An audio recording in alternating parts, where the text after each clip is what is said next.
All right. Sweat itself is odorless. Did you know that? Did you know that sweat was odorless? It's the bacteria on the skin that mingles with it and produces body odor. Yes. Wow. And that's important. And that's why it's important, because guess what? You could, if your skin is very, very clean, you can sweat and not smell. That's right. But what happens if the bacteria, coats the skin, it settles on there, and the sweat mixes with it, and you end up having bad odor. So it's important to take care of your skin, really scrub your skin. I don't tell you to peel it off, but really take your time.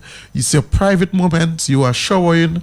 You need to take time and really clean yourself with soap and water, as frequently as possible. At least twice a day, you need to have a thorough bath. This is another one. It is impossible to sneeze with your eyes open. I tried to do that. Carlton, how do you try to sneeze? I tried to sneeze with my eyes open, and it just did not work. I'm going to pay very close attention because, I'm one of those loud sneezers, okay? You can be a mile away and hear me sneeze. I'm not one of those, no, I'm okay, so I'm gonna try it. I'm gonna pay close attention to when I'm sneezing. Exactly. Yes. It just reminds me, if something happens to your nose, it affects your eyes. So you get a blow on your nose and your eyes begin to water. It's the connection. Can anybody guess where the smallest bones in the body are? That's a good question. That's a very good question. Could call and tell us. Yeah, well, you could call up and tell us where you think the smallest bones in the body are. I think this is very interesting. Very interesting. I mean, you would never think it. You would never think it, but I can very well imagine why. So if you know, you can give us a call. Just interact with us today. On the eve of independence, we're taking it light this morning, but still medical. So I know somebody's going to call and give us the answer, so we'll just go to our next one. Yeah, but don't research the answer. Just call us up and guess. Somebody's calling. Good morning, caller. Good morning. That's what you say, but it's your ears. Hey, yeah, correct. How did you know that? The ears. You are correct. Very correct. Very good student. So, did you know that there are about 300 bones in your body when you were born? But by the time you reach adulthood, you have 206. So that comes back to the same thing about a baby having 60 more bones than that. Wow. Okay. Did you know that the brain is 80% water? Yes, Will. Yes. So you know what? That's why it's you know what that important makes to drink me water. think of. It's important to drink water, but also too when women are pregnant, sometimes the children, the babies. Once they get their sonograms done and the circumference of the head is measured and all of that, there's a risk between the baby having too much water in the brain or too little, and so that kind of makes me think of that and how it can go from one extreme to the next so quickly. It's important because I always say the brain is like a battery. It's the battery of the body in any case. And just like you have to put water in your battery in your vehicle, the very same thing with the brain. Without water in your battery, your vehicle is not going to move. It's going to This is what causes a lot the of cells brain will die in the fog battery and things like that. And so the very same thing applies to our brain, that we need water to help to make the brain alert, nourished. I just want to say this though, with regards to the amount of water that you should drink.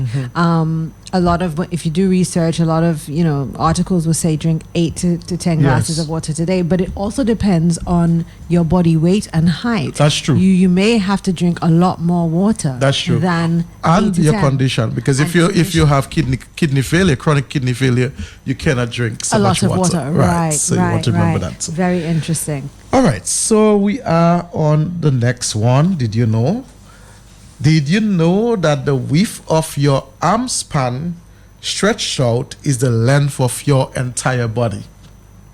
Did you know that the width of your arm span stretched out is the length of your whole body? What? Carlton, I'm trying to figure this out. So it's like the two arms together. Uh-huh. That's your length. Okay. So it's your two arms.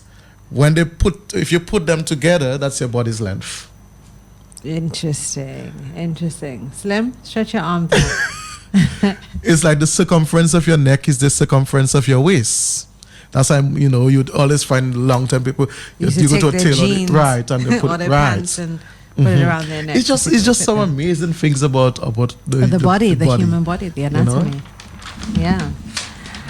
Half your body's ROCs are Red blood cells. red blood cells. Are replaced every 7 days. Half of your body's red blood cells are replaced every 7 days. And this is really important. But how this happens, though, is that it means that we have to eat properly. So you want your red blood cells to be replaced, consistently every 7 days. You have to eat foods that are rich in developing your red blood cells. So you need to eat liver, poultry, dairies, iron, foods that are rich in iron to help to reproduce or make new red blood cells. Good morning, caller. Hey, good morning, Carlton. My friend, good morning. I big you up this morning. Yes, I heard. I was actually working. My hands were occupied at the time. So Yes, man. Yeah, but I want to big you all up. Pearl, hi to you too. Good morning, Reverend. Yeah, Pearl is family, Carlton. Oh, well, she's in good company. Yeah, well, Pearl is butler now, so Pearl is family. She's in good company. You're a great guy. Yes, thank you. Yes. Yeah, no, most of the did you know you gave this morning, I knew quite a few of them, especially the garlic one. I know you're well. Yes, Research guy. I do a lot of research, and health is my wealth. Yes. Yeah. And the one you just said about the when you stretch your arms across is the length of your body. Yes. Yeah, unless the person is abnormal. Yes, that's true. Yeah, because I had a friend that we were doing. Remember, I told you about the body mass index into the size of your waist should be your half their height in inches. Yes. Right. So then we were doing that test, and when I was telling about the one about the arms across, her arms was actually much shorter than her length of her body. Yeah. So because she has this thing, she always says she marche pour dwarf. Yeah. So we always make fun about that. Yes. Yeah. Yes. But good program. I'm listening. Thank you, Mervyn. Bye bye. Yeah. Okay. Thank Good. Right. So there is another. Did you know for you? There are 100,000 miles of blood vessels in an adult human body. So did you know that there are at least 100,000 miles of blood vessels in an adult human body? That's very interesting. That's very important as well for us, because it only means that our cardiovascular system is very, very essential. That's what helps with our circulatory system. That's what helps with our hearts. That helps with our arteries, and we need our hearts, we need our body pumping. So that's why it's important. Physical activity, we recommend it all the time to help with your cardiovascular system. That is important. Now, there's a word in Creole that we say when somebody drools a lot, right? Is bave. Yes. Okay? But I want you to know that the mouth actually produces about 1 liter of saliva each day. But I'm sure there are some people who bave plenty and they produce a lot more than 1 liter. But that's very interesting to know. 1 liter. 1 liter. That's a lot of saliva. That's a lot of saliva. And I think if you do talk, it means that you might be producing more. More. Because, right. Or when you sleep and you wake up and your pillow is drenched with Bobby. Oh, Lord. Okay. So this is really, really, really interesting. Now, here's another one for you. Did you know that the strongest muscle in the human body is the masseter, or the jaw muscle? The jaw muscle. It's actually, and I mean, if you look at the purpose why we have jaw, that's what supports our teeth. It's important because that's what we're going to that's how we eat. We chew our bone. We bite stuff, and That is the strongest body, the strongest muscle in the body, the jaw muscle. Now, I read something too that I don't have here on the paper, but did you know too that the human penis is the only penis that does not have bones? All other penises, all other animals like mammals, all other animals, mammals, they have bones in their penis, except the human body. And that was surprising to me. I did not know that. Wow, interesting. Here's another one for you. Did you know that babies don't shed tears until they are at least 1 month old? So babies do not shed tears until they are at least 1 month old. Good morning, Carlo. Good morning. Good morning again. Good morning. Yeah, you just gave one that really freaked me out. The penis? Yes, about the bone. Yes, because in the human body, I know it's muscle, but I thought in every other animal was also muscle. I had a friend when we were growing up. We were in Cochrane once, and the penis was getting so hard. He thought it was a bone that used to come in it. Yeah, we freaked out about that because we knew better, and then he didn't know, but he figured out it was getting so hard that he thought it was a bone that was actually projecting into it. So that it just freaked me out. But when I read this, though, I was saying maybe that's why cats make all this noise. We hear the cats making so much noise in the yard, and you wondering, but what is all this noise about? But brother, I have quite a few of them in the empty lot by me there. When you see they're going on for days sometimes. And there's actually one I call him the cockster, because he's the one chasing all the females and he's fighting with the males. Yes. He's actually wounded right now. Wow. Yeah. Okay, good. Take care, man. Yeah, so Pearl, I mean, those are interesting facts. Very interesting. And I mean, more and more we're recognizing that there's so many things we don't know about our bodies. And so now when we hear about them, it just baffles us. And it really brings us to the agreement that, God really truly made the human body unique. Absolutely. Really, really unique. I was saying to someone the other day that I think God made us so unique that just a reminder to show us how human and how human we are is just to take your hand and rub on your skin for a couple of minutes and you recognize dust. No matter how clean you think you are. You are.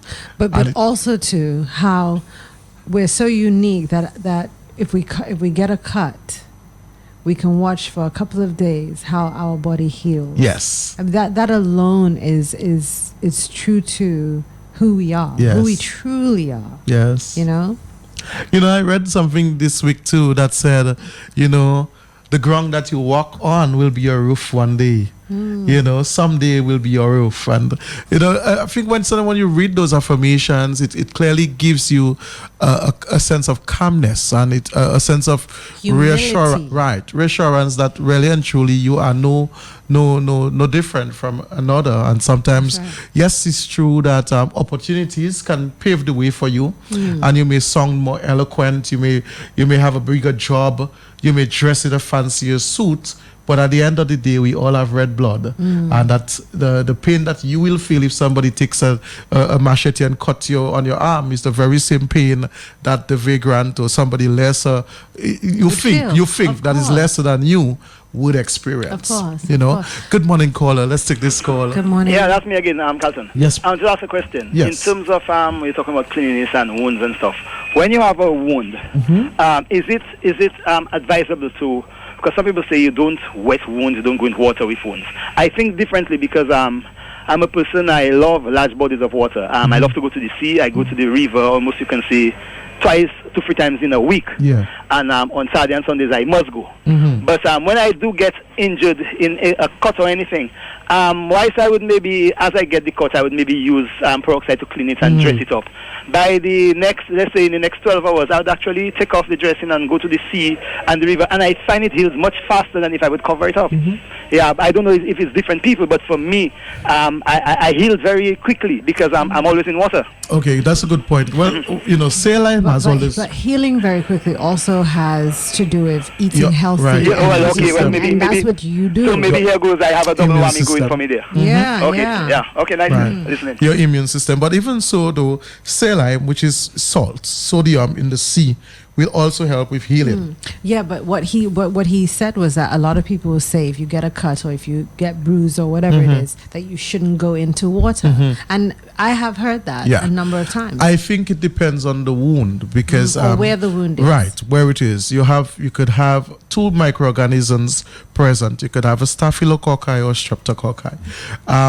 For those that may produce pus, so for example, you've had a surgery and you have stitches, that in itself is susceptible to what they call a staphylococci. So a wound like that, they would normally advise that you don't expose it to water really, as it could cause the chance of infection much higher. Okay. So it depends on the wound. But let's say you've gotten, let's say you've gotten a bruise on a bike, a first degree bruise. Even in the sea, that's fine. That's fine, okay, because it's just surface skin. Okay. Good morning, caller. Good morning. Good morning, Carlton. My friend. Good morning, how are you? I'm doing fine. Someone was asking me a question because that person is diabetic and they're taking diabetic medication, the pills. Yes. Can they take ginger tea while doing that? Will that aggravate the situation? No, it shouldn't. They shouldn't have honey or sugar in the ginger. But they can drink the ginger tea. Yes, ginger is a very good antioxidant. So ginger is excellent. And remember, one of the complications of being diabetic, particularly if your sugar level is not controlled, is that you're susceptible to cuts and bruises and infections, and your healing potential is slower. Okay. And so using ginger is even going to help with your immune system. All right. Okay. Because the person always getting like cramp in their food. Well, if the person is getting cramp, one of the things they may need to be on is magnesium. So then their magnesium level might be low. Okay. Particularly if it's a female, we find that a lot of the females, they get cramps because of the low estrogen in their blood. If you've passed menopause, you have a higher chance of developing cramps. So you get in the so using calcium, the cramp will be so unbearable. Right. So using calcium and magnesium as a mineral will also help to reduce the cramps. Okay, then thank you. Have a blessed day and have a bright independent. Yeah, thank you. Independent celebration. Enjoy it. You're welcome. Thank you. Bye bye. We have another caller. Good morning. Yeah, good morning. That's me again. I'm taking over the program today. So yes, I realize. Yeah, the lady just asked a question there whilst I was on the line, and I was looking at the program last night on the many benefits of ginger. Yes. And they were actually mentioning people with diabetes can use ginger. Yes. And almost every day, where you can maybe chop about 2 or 3 pieces of the roots, the ginger root itself, put it in water, let it boil, and after put it to set aside for a while. And something that can be used every day. First thing in the morning, it helps with digestion, it helps with circulation, and even a lot of people with diabetes, they specified that people with diabetes can do that every day. I'm glad you mentioned about the different kind of cuts, because I was going to say that no matter what, whether it's a burn I have or stuff like that, even with a burn, I would normally, when you have the little puffy skin that raised up, I'd actually take that out and go to the sea and get healed fast. But you mentioned when a person has an operation, that's a different kind. Yes, well, I'm thankful for the information. You're welcome. Okay, bye-bye. Nice. You're welcome. Yes, Pearl. So I was saying, I think you were going to comment on that, that we are no different. And sometimes, we're not. sometimes we have those reminders, Sometimes when people say, in their very arrogant way, don't you know who I am? Those are statements that, we shouldn't be using, Yes, good morning. Good morning, caller. Good morning, caller. Okay. Yes, Bill. Good morning. Oh, okay. I really thought we had a caller there. No, it's very, very, very true what you're saying. We're not defined by our careers or what we have or what we do in life. We're not defined by that. We are all children of God. In fact, we are tripart beings. So if you cut me open, you won't see you won't see my soul. Right. Okay? You'll see my organs. Okay? And I like to say this to people. If you cut my body open, you won't see my soul. You won't see my spirit. You'll see my organs. If you cut my mind open, my brain open, my head open, you won't see my mind. But you'll see the brain. The flesh. So we are made out of mind, body, soul. 2 of those things are spiritually driven. they're from the spiritual realm. So we're more spiritual beings than we are natural beings. That's it. And I don't think a lot of people understand That's that. so true. Mm-hmm. So we're not defined by what we have. We're just here to do the work of God. And, you know, I have to say something. You know, I had a conversation with Mr. Jolly not too long ago, and this was one of the questions I asked him was, did you ever believe when you were a young boy that you would be able to leave a legacy like what you're leaving now? Like, did you ever see yourself? And he said, sweetheart, it wasn't me. It was God. All of this time, every decision I've made, it was God. And here is somebody who's not a risk taker, but who is just obedient and who's just been moving with God. He's so attuned to the Spirit. You know, he understands that he's more of a spiritual being than a natural being. And I don't think a lot of people understand that. And I think if we did, the world would be such a different place. We would regard each other with respect and love, you know. And we don't always see that in society. We're governed by our feelings and our emotions. But the word says, don't be governed by your feelings and emotions. Be led by the Spirit. Yes. And if we are more spiritual beings than we are natural beings, why are we not being led by the Spirit? Everyone is always, and if you notice these days, I don't know what it is. I don't know if it's the food or whatever it is, but people are very quick to anger. Yeah, that's true. We've gotten way more aggressive. Way more aggressive for whatever reasons. And I think that we need to pay attention to that as a nation. And even as we're celebrating our 30th independence, I mean, we have to look at where we are as a people, where we've come from, and what we need to do to be better. It's just not about just going about your day as usual. You know, it's just not about that. We really have to be cognizant and live purpose-driven lives. And I think too, it's just a matter of learning, you know, really to relax and to really, I think even the type of literature, the things that we read, the type of how do we gather information, and how, when we do get the information, how do we apply it to our everyday living? I walk on the road and someone said to me last week, I've never ever seen you angry. You're always smiling. You know, I would never know you're having a bad day. You know, and I'm like, you know, this is what, you know, this is how I've tried to live my life. It doesn't mean that I don't get angry. It doesn't mean that I don't have a bad day at times. But it means that you've made a conscious decision to be that way. Just like everything is a choice. Just like love is a choice. You decide to be with somebody today, you've made a choice to love them despite whatever it is. Being happy is a choice. You've made a conscious decision. You know what? I'm going to be a happy person. I'm going to spread love. You've made that decision, and so it's manifesting. And when you see people are like, wow, I've never seen one of the this things person. that I have practiced for years though, Pearl, is to put affirmations in my house. So like every door I will have something positive. You know, I remember looking at a program some time ago and they were showing a celebrity's house, and the first thing this man had in his house was this big post, this big thing he put up. Today is a good day to have a good day. And he had a beautiful sunshine. And that never left me. And immediately I ran and I wrote it up somewhere on my refrigerator. Today is a good day to have a good day. That in spite of what, you know, is the day that the Lord has made. You know, and this is the way that this is the type of things that actually bring and permeate that level of peace into you. That you might get angry, somebody might piss you off, upset you, and because of that peace that resides in you through God, you learn to let go and let God, and so many of us have emotional distress, mental illnesses because of baggage, a lot of but pain, also too, you know what I find, Carlton, things. a lot of people don't connect with God. They don't seek him. And this is all that we have to do, is to seek him and his kingdom. And the rest will follow. That's all we have to do. And a lot of us don't spend enough time seeking God. And so you find that we're distracted with all kinds of things.